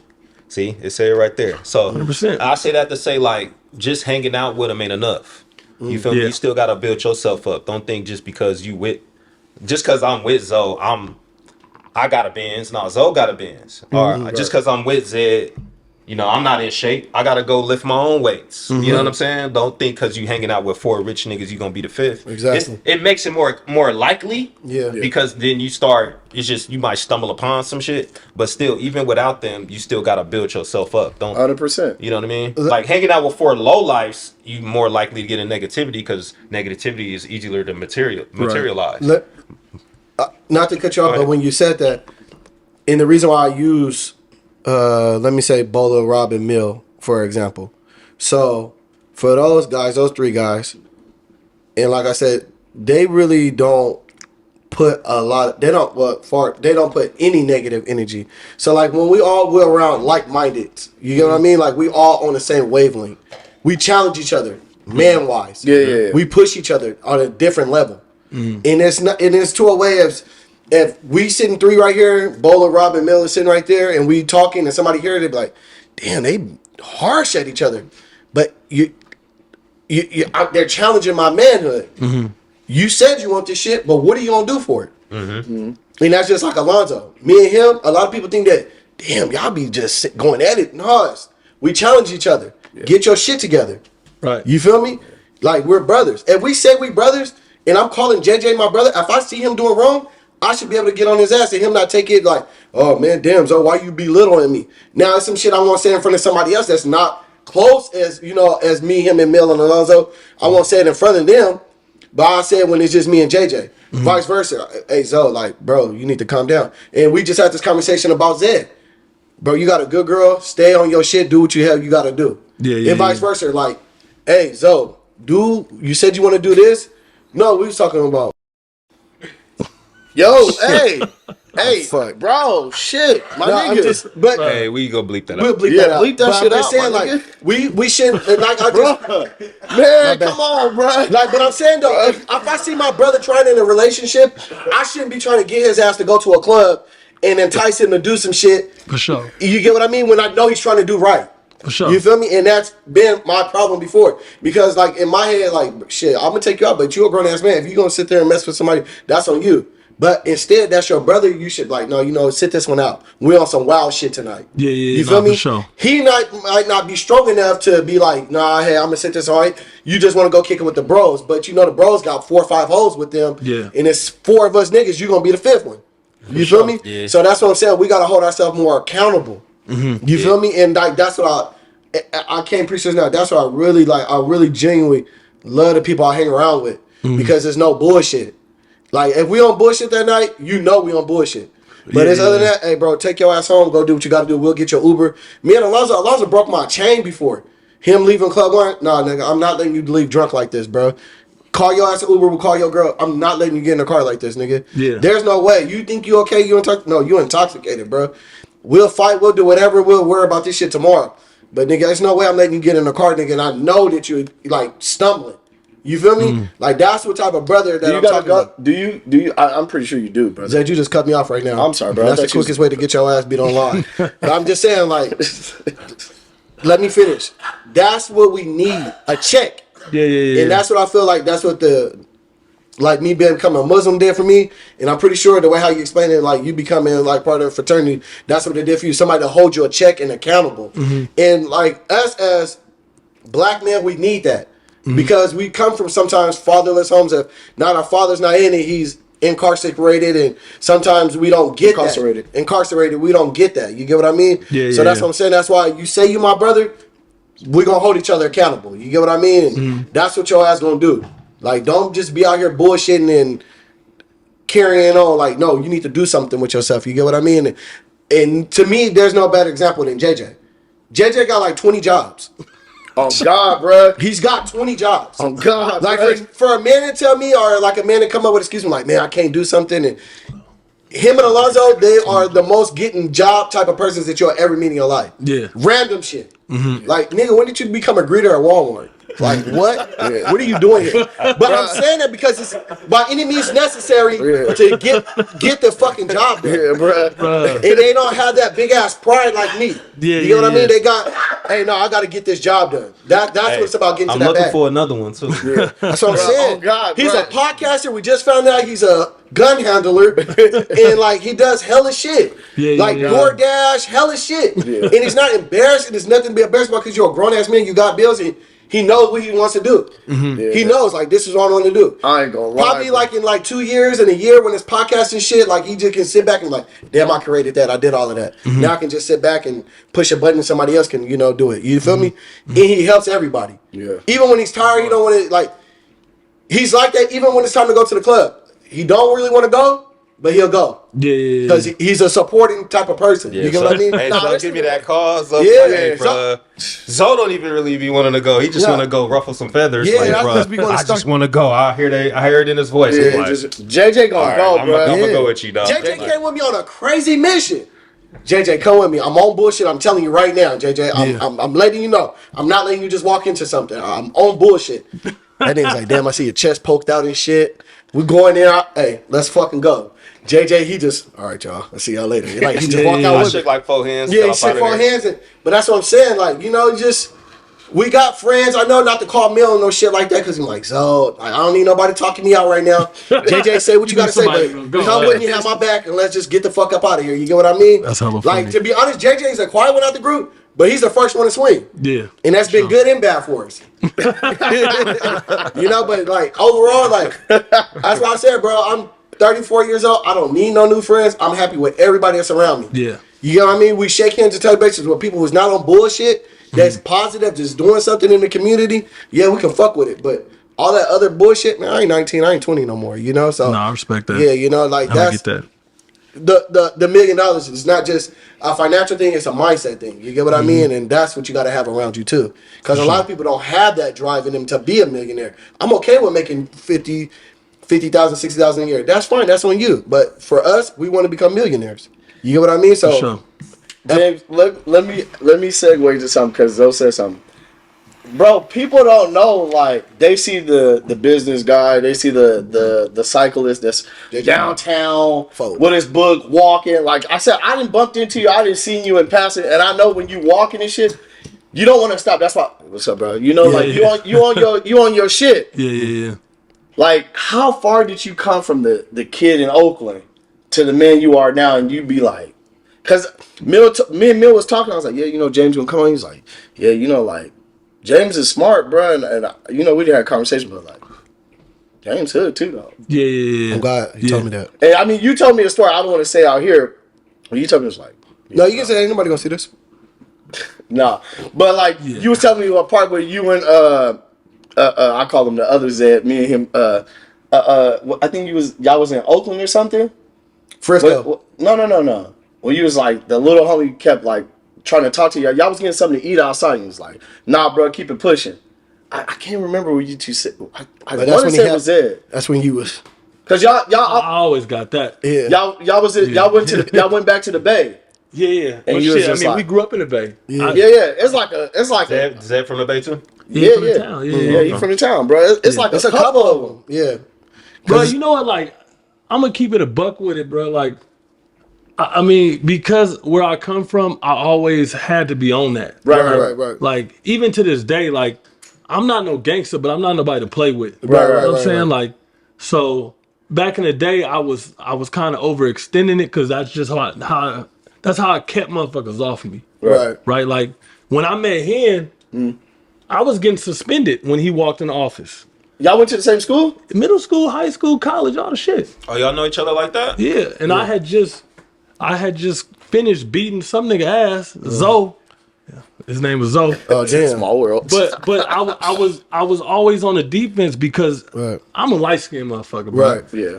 If I'm not on that, they on me. Right. If I'm not happening to niggas is happening to me. Right. You get what I'm saying? So, yeah, bro. Like you said, JJ the first to swing. Like my whole squad know me. Like if it's up, bro, I'm up, bro. That's what we own. But I'd rather it not be that.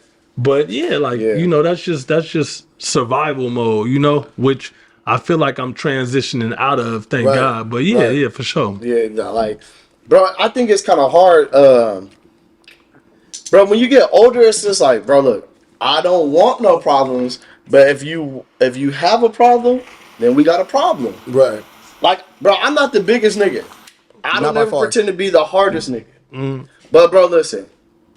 If we gotta go to blows, we gotta go to blows, bro. You got a gun, you gonna beat me. I ain't gonna lie. You got a gun, you're gonna beat me. I always got a gun, by the way. Just leave that. Leave me alone. My knee hurts. My ankle hurts. Look, leave me alone. That's what I gotta get to right now. Yeah, I done had a lot of sit down conversations at Kockys. Like, look, man, I don't want to have a problem with you. I see how you looking right now, but I step outside. I'm respectful because I don't want to ever start no shit. I appreciate that. Well, I always have to sit down.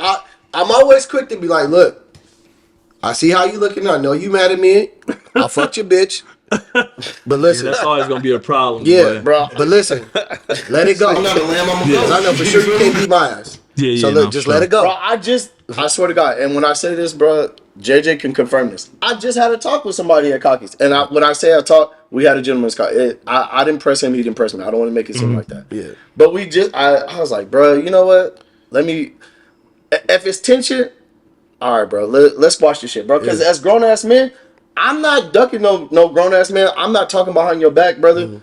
Hey, bro. Hey, let's go outside and talk real quick. If it's an issue, bro, let's resolve it if we can resolve it without it being drama, bro.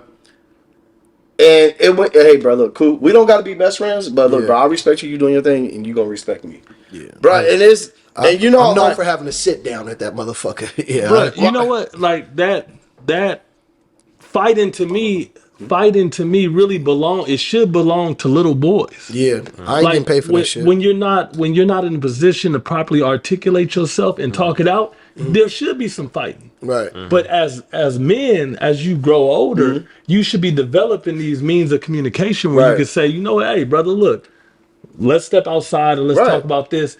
I was wrong. I disrespected you. Right. You were disrespecting me, or at least is how I perceived it. Right. But I'm just trying to move forward. But a lot of dudes can't communicate that. You can't communicate your wrong. Say, you know what, my bad, bro. I was wrong on that. Right. Or you know, hey, bro, look, I'm not trying to take it there, but that was disrespectful. And when that communication don't get there, that's how it quickly escalates. Right. But honestly, when y'all see me at Kockys, like when it was at the club, even when I had all the security and I always dealt with confrontation head on. I did the talking. Right. Because it starts with respect. Right. Absolutely. I'm like, hold on, bro. I get what's going on. Even if they ain't in the wrong, let me holler at you real quick. Right. We apologize for whatever happened, but we can't have this. And most of the issues was de-escalated through respect to start and communication. But a lot of times, you know, brothers ain't looking to talk, so you know how that go. Yeah. I feel like, bro, when you got shit to lose and timing, right? Bro, when you 18, 19, you gonna fight, you gonna, all right, bro, look, hold on. Bro, we not finna go do a night in county on some bullshit. Me personally, I don't want to go back to county and over some bullshit. And it could have been resolved with just two men talking. Hey, look, bro, you felt I disrespect you? That wasn't my intentions, dog. Yeah. You get what I'm saying? Yeah. Hey, bro, I felt like you did this, bro. Look, bro, let's just keep it like that. Now, if you want to get into some shit, all right, bro.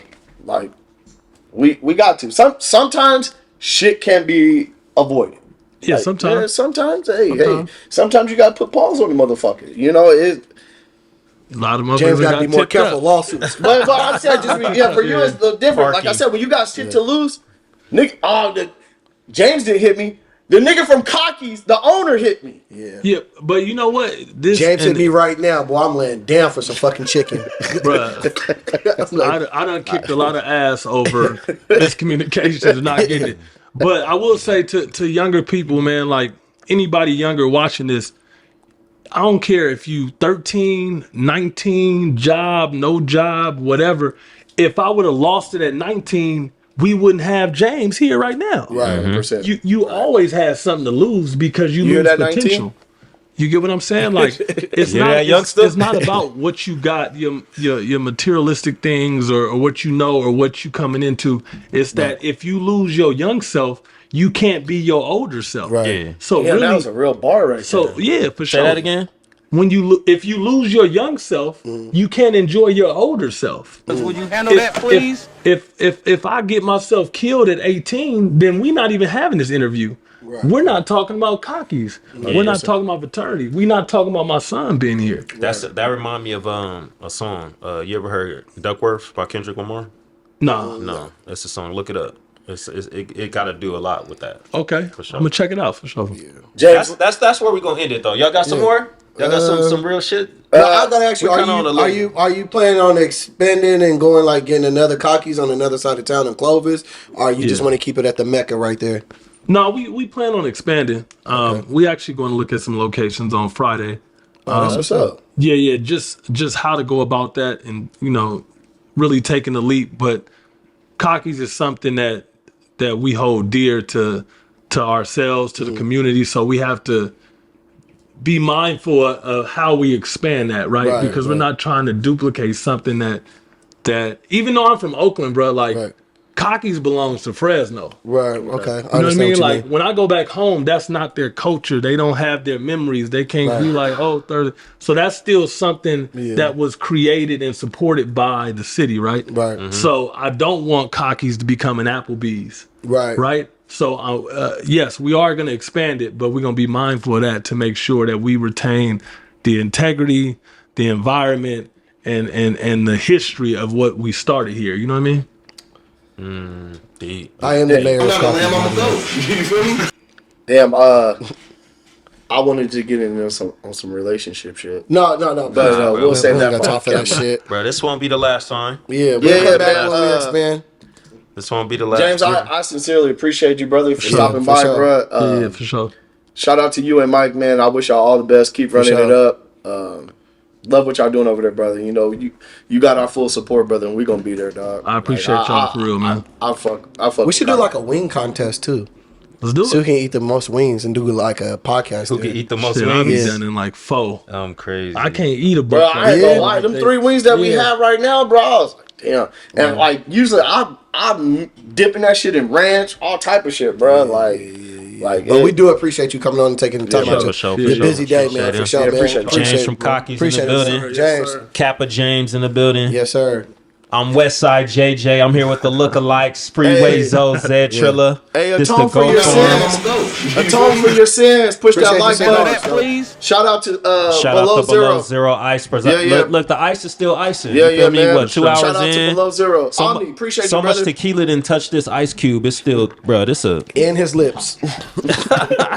Sneaky kiss the bottle. No homo. Yeah, no pause. Yeah, we out of here though, man. We out. We don't want the hate crime. Oh crime. yeah. Yo, Handle that, please. yeah, what's up, brother?